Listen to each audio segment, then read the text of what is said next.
Kate, don't you do it! We are black people and we shouldn't have to feel like this. We shouldn't have to protest because y'all are treating us wrong. We do this because we need to and have rights. Our fathers and mothers are killed and we can't even see them anymore. That's right. It's a shame that we have to go to the graveyard and bury them. And we have tears and we shouldn't have tears. We need our fathers and mothers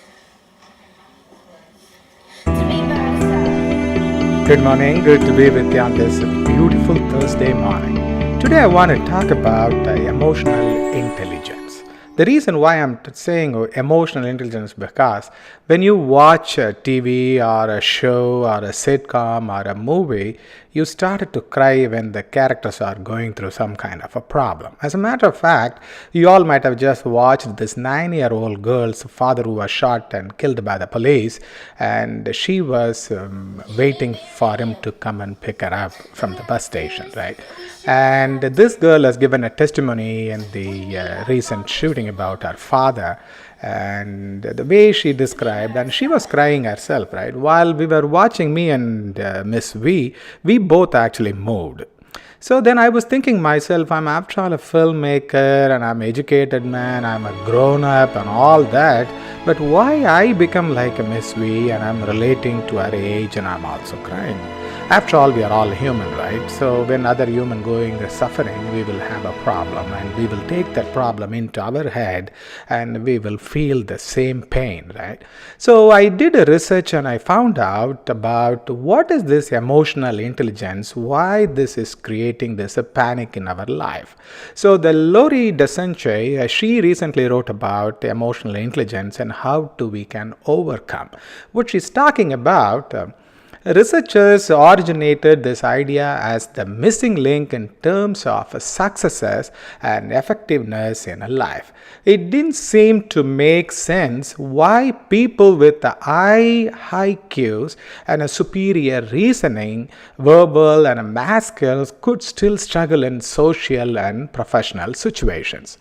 If you have an EIQ, which is emotional intelligence Q, you likely regulate your emotions well, handle uncertainties and difficulties without excessive panic and stress and fear, and avoid overreacting to situations before knowing the full details, right? Most of the time we get panic, even we don't know what's really going on there.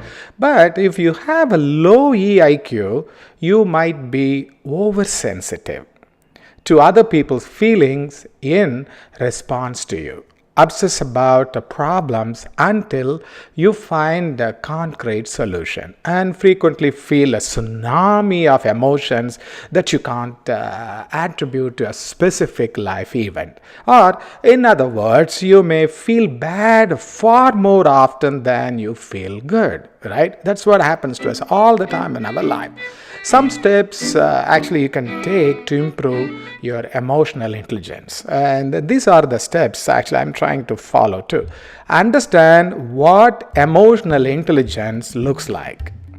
So the psychologist Daniel Goleman identified 5 elements for emotional intelligence. 1, self-awareness, self-regulation, motivation, empathy, and social skills. And number 2, use meditation to regulate emotions. As a matter of fact, nowadays, although I do meditation, now I become very regular, and I'm taking a Tuesdays guided meditation and a yoga class, and likewise on a Sunday. 2 days, I'm completely off for an hour. I'm doing that. It really helps me. And number 3, take an honest look at your reactions. Only you can know exactly what is your reactions are, but you have to give a proper thought and you have to be honest to yourself. You should not lie to yourself. Number 4, practice observing your feeling and taking responsibility for them. Plus, learn to sit with negative feelings. Create situations for positive feelings. Right? And finally, what she's saying, the negative feelings are only negative if they are excessive and enduring. We won't hurt ourselves into eternal misery if we let ourselves feel what we need to feel. Still, we don't have to feel bad nearly as often as we think. If we choose to foster a sense of inner peace, challenge our perception and interpretation when our emotions could use some schooling, and learn to take responsibility for our joy, we can not only minimize the pain, we can choose to be source of a pleasure for ourselves and the people around us. Alright, so next time when you are watching some sitcom or some emotional episode, please do not cry and make people around you also to cry. With that, I'll say everybody have a great day. See you all later. Bye-bye.